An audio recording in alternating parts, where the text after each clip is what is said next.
Hey there, flashlight freaks. I've got a video for you, and this is actually my first flashlight video, so don't be too hard on me if I don't cover everything.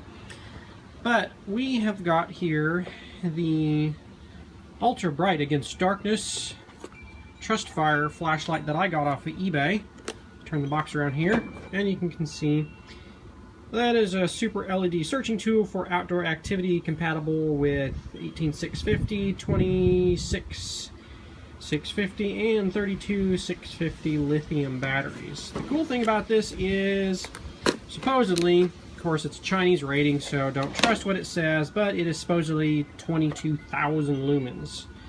So what we've got here in the box, the batteries did not come with it, so ignore the batteries for a minute. We've got high-powered LED brightness up to 22,000 lumens. Flipping it over here, it says UltraFire.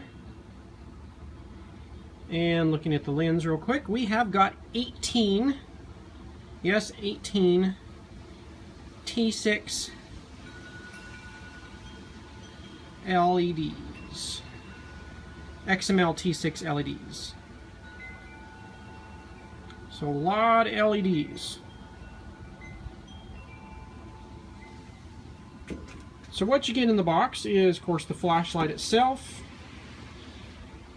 You get a tube inside for putting smaller batteries in if you don't want to put the bigger batteries.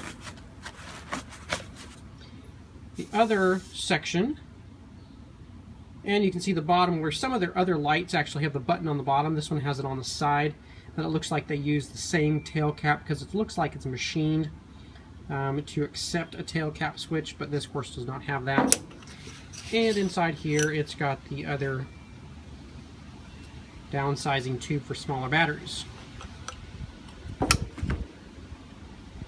So great flashlight. I opted to do just the biggest batteries that I could get, and I got the UltraFire 32650s, and it takes 5 of them. Yes, that is right. It takes 5 D-sized lithium batteries. Now these are going to look a little different than your typical UltraFires you get on eBay, and the reason is because I put heat shrink tubing on the outside. Why did I do this? Well, the UltraFires that came when I ordered them separate from the light, came with quite poor wrappers on the outside. They were chipping off right here. They had some chipping on here that were exposing the metal. And these are such big lithium batteries, pushing out, you know, supposedly 30 or 6,000 milliamps. I didn't want to risk any possibility of getting a short. So what I did is, first off, when I got this, I just wanted to see if the flashlight worked, because on their website for this particular model, it said it did not accept protected batteries. Why? I have no idea. But I went ahead and got protected batteries anyways, put it in the light, turned the light on, the light worked. And that was without me charging these batteries to a full charge. So it worked, played with it just for a little bit. I didn't do any extended runtime things because I hadn't had the battery charger with me, because that was a separate order and I didn't want to ruin the batteries or discharge them too much. So I just threw it in there, quick turned it on, it worked, cycled through the modes, and turned it back off.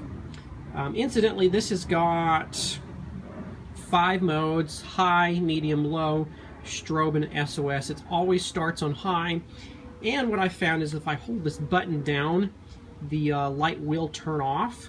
I don't just have to cycle through the modes. Flip it on, it's on high, hold the button down, it'll turn back off, and I believe it will go automatically back to high. I can't comment on that now. When we do some beam shots tonight, we'll go ahead and try it on a different setting. Say if I set it on medium or low and hold the button down and see if I turn it off and turn it back on, it'll go back to the setting that I left it in. So hopefully it's got a memory, but if it doesn't, that's not the end of the world. Some of these flashlights with 7, 8 modes are just ridiculous because you have to cycle through everything sometimes just to turn the light off. But anyways, jumping back to the battery. So, after I got my charger, I went ahead and threw all of these in the charger, charged all 5 of them up, and tested the voltage on them, and they read 4.12 volts or something like that. And granted, these are brand new batteries, so I get a couple times of cycling. It'll get right up to hopefully 4.2 volts, but 4.1 I think is sufficient, and I don't ever want to overcharge these because you know what happens when you overcharge one of these. But anyways, I went ahead and threw these back in the light, and the light would immediately come on, immediately go back off, and then this switch here actually is LED backlit, and when it's running, the thing will be bright green. Will immediately turn red and have a red light on back here, and the light wouldn't come back on. So I take the batteries out, put them back on, this would light up green again, turn it on, the light would come on for a second, immediately go back off, which makes me think that the protection circuit in these batteries were kicking off because the light was drawing too much current, something like that, and it was kicking it off. So because these batteries were damaged, I went ahead and emailed the UltraFire company to see if I could get a replacement, because I wasn't about to run damaged batteries in my flashlight. But I figured since they're damaged, I'm going to go ahead and try this, and I went and found me some heat shrink tubing. Now, a D-sized lithium battery is going to be about 1.25 inches in diameter. It's actually measured in millimeters, and I believe it's like 33 millimeters, which is almost exactly 1.25 inches. So I couldn't find any 1.25 inch heat shrink tubing. Now, I did find some that was 1.5 inches. So I put it on there, shrank it down, and the problem is, once I got that heat shrink tubing got on there, it made the walls too thick and would not fit inside my flashlight because it made this quite a bit thicker. Now, incidentally, real quick, before I did the heat shrink tubing, I went ahead and pulled the protection circuit off. Now, I know some of you are saying, wow, 5 32-650s with no protection circuit. I'm going to be very careful with these, constantly monitoring the voltage. So I'm going to do some runtime, pull the batteries out, and test the voltage, so I can get an average runtime for each high, medium, and low, and see how fast it's draining my batteries. So I'm going to keep a close eye on these, never overdrain them, of course, never overcharge them. All of that good safety things that you need to do with a lithium battery. But I pulled the protection circuit off. Once I did that, pulled the wrapper off, I found underneath that you've got a circuit board up here and a little connector that connects it down here with a little flat disc. The wire that connects the positive and negative terminals, if you've seen in some of the other flashlight batteries, they will have heat shrink wrapping within heat shrink wrapping, so the battery will be completely covered. These, on the other hand, there was just a small piece of tape, maybe 1/4 inch wide, that just ran down the side, and on top of that they had that flat strip of metal that connected the two positive and negative terminals. That's all it was protecting that piece of metal from touching the side of the battery. If it ever came in contact with the side of that battery, we would immediately have a short and some serious problems. So that first off made me a little bit nervous on just how thin that little piece of plastic was that separated the two halves of that wire. So I pulled all of that off, pulled the protection circuit off, which was extremely simple to do, and found me some heat shrink tubing. Well, because that 1.5 inch heat shrink tubing did not work and it made it too thick, I'm like, well, maybe I can get some 1 inch heat shrink tubing. Well, I found some 1 inch heat shrink tubing, which is this blue here, and I actually stretched it just by putting some screwdrivers on either side and just pulling on it really hard, and I was able to stretch this quite a bit, so I was easily able to slide this battery in. Well, what that did is it made the wall of this just a little bit thinner, because there wasn't as much material to shrink down and expand the wall of this plastic tubing here. Well, still, when I came over here, it was just a hair too thick. So what I was able to do was I had to modify this slightly, and I had to enlarge the inside diameter of the barrel here. And how I did that is I took a piece of pipe, coated it in sandpaper, ran this over the top of that pipe with sandpaper, and just worked it down where I enlarged the inside opening of this. It took about 5 or 6 sheets of sandpaper. Fortunately, I have a wood lathe, so I was able to have that pipe turning, and then I would just turn this in the opposite direction, keeping this moving, so I got even amount of inside diameter taken down. So I was able to bring this down so I could fit these insulated batteries and now they fit down in there perfectly. And now I have a lot more confidence that these are nice heavy coating on here. Never run any risk of here and here contact, which makes these batteries a lot more safer. If in the future I do decide to get a fancier 32650 battery with another protection circuit on, or just want a second set, I may go ahead and pull their wrapping off, heat shrink those as well, leave the protection circuit on, see if they work, or see if they work to begin with. But now anytime I want to take some batteries and coat them with heat shrink tubing, I'll have that ability because I've enlarged the opening of that. So, got 5 of these. Once I took the protection circuit off, put all the batteries back in, it immediately worked, and it seemed actually it was brighter. Now, I emailed the company and asked them, does this light have a protection circuit built in so it doesn't overdraw your battery? They said yes.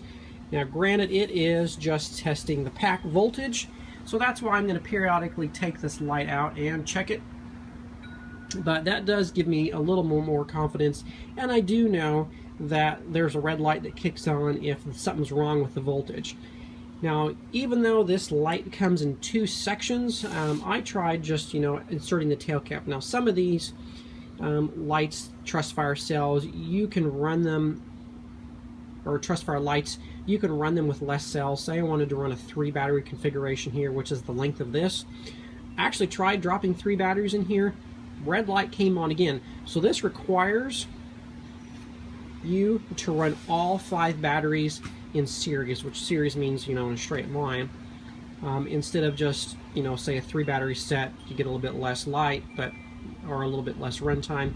This one, I guess, requires that amount of voltage to run all of these 18 LEDs.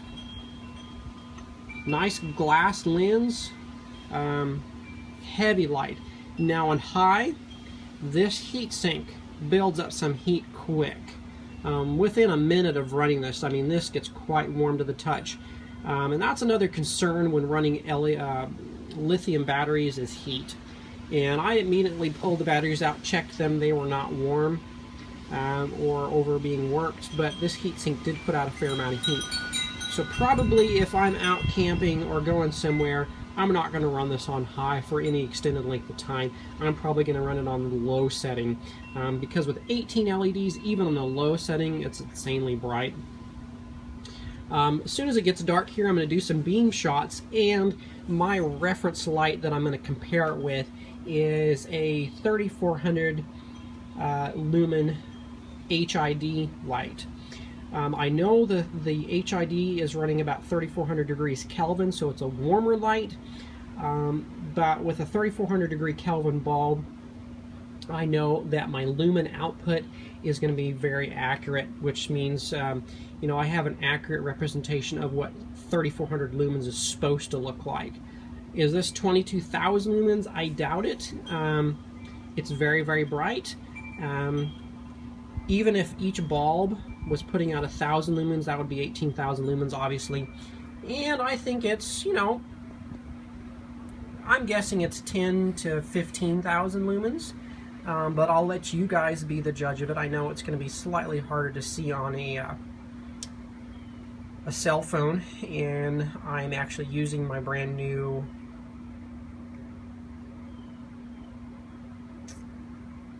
iPhone 6. So hopefully this does some good stuff. I've never done some shooting at night with it. I've only had it about a week, so we'll kind of see what it does. But anyways, and later on I'm going to do some tests of how much current it's drawing by touching the threads and the negative pull on the battery. And I'll do some more tests with the multimeter so I can kind of figure out how much lumens this is really putting out. Because I know on the XML T6 Cree website, they say that each bulb is capable of 1,000 lumens at 10 amps. So 10 amps is not much. I know that these 32650 batteries can put out 20 to 30 amps, if I'm remembering correctly. There is a really good review that somebody does of these UltraFire 32650 batteries, and it's current, I believe, to 2013. So this is last year somebody did these, and actually they were quite impressed with the power curve and power output that these batteries could handle. So really good batteries. I know a lot of people are frowning because they say UltraFire on them. Of course, I don't know why they picked a fire name with a lithium battery, but I've been happy with them so far, and here in just a little bit we'll let you see what kind of beam shots this thing does. Now granted, it's not going to have the throw that my HID light with a deep reflector and a single bulb is going to have, but it still does quite a good job.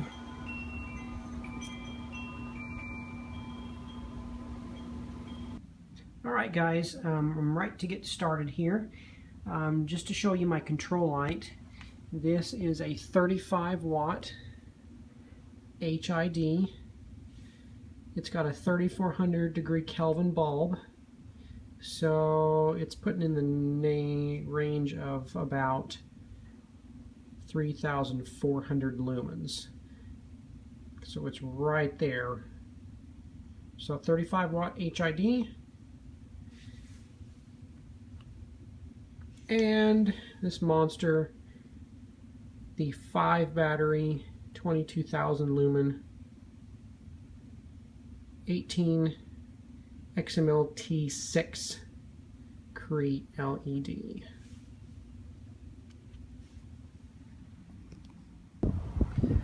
Okay guys, it is finally dark enough, so we're going to do some beam shots, and we're going to start off with a 35 watt HID and get this warmed up, and this will be the control light because it's putting out 3,400 lumens.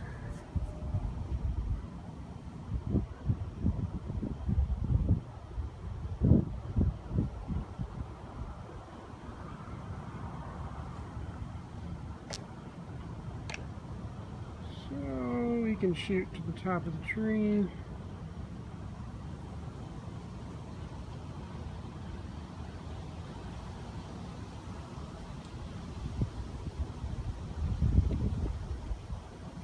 Very bright light.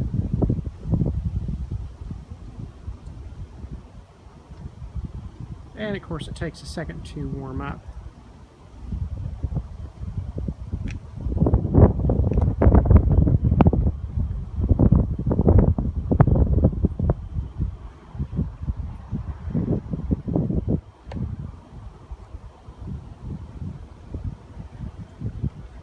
And now we're going to go for the big light. I'm not going to run this too much on the high setting, but you can see the difference.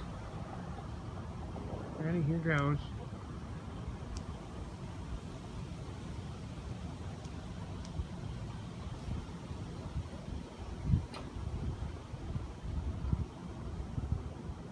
So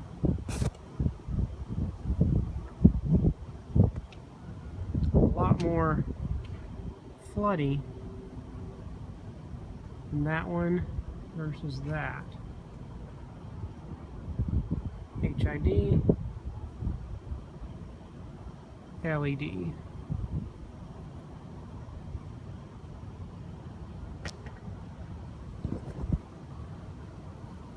Sorry, got my flag in the way.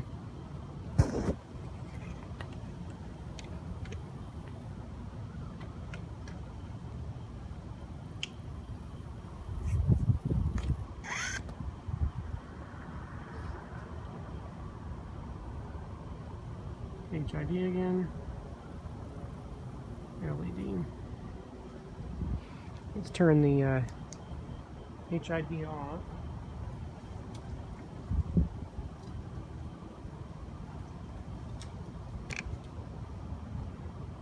Now you can get an idea of how just bright white this is.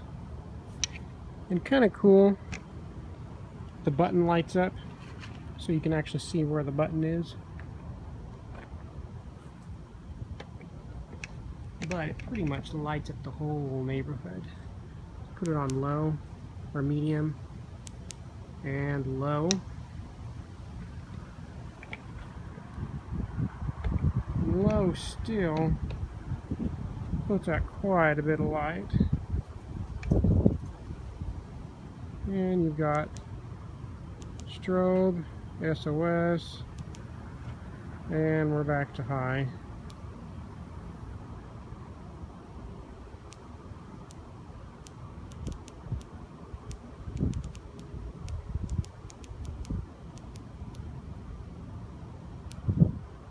And hold the button down and turn it off.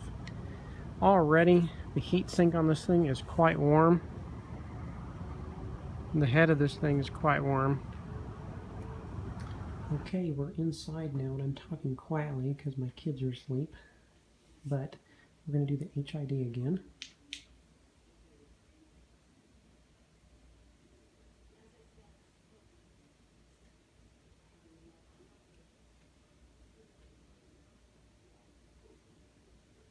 Waiting for it to warm up.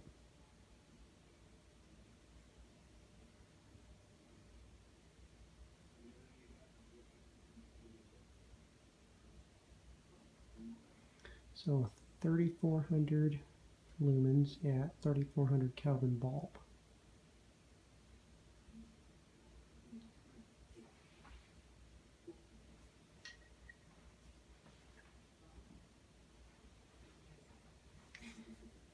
Now the LED.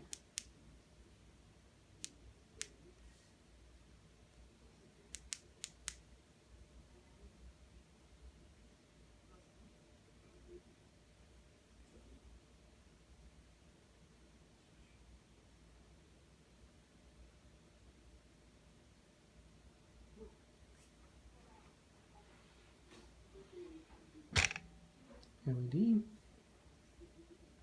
HID, LED, HID.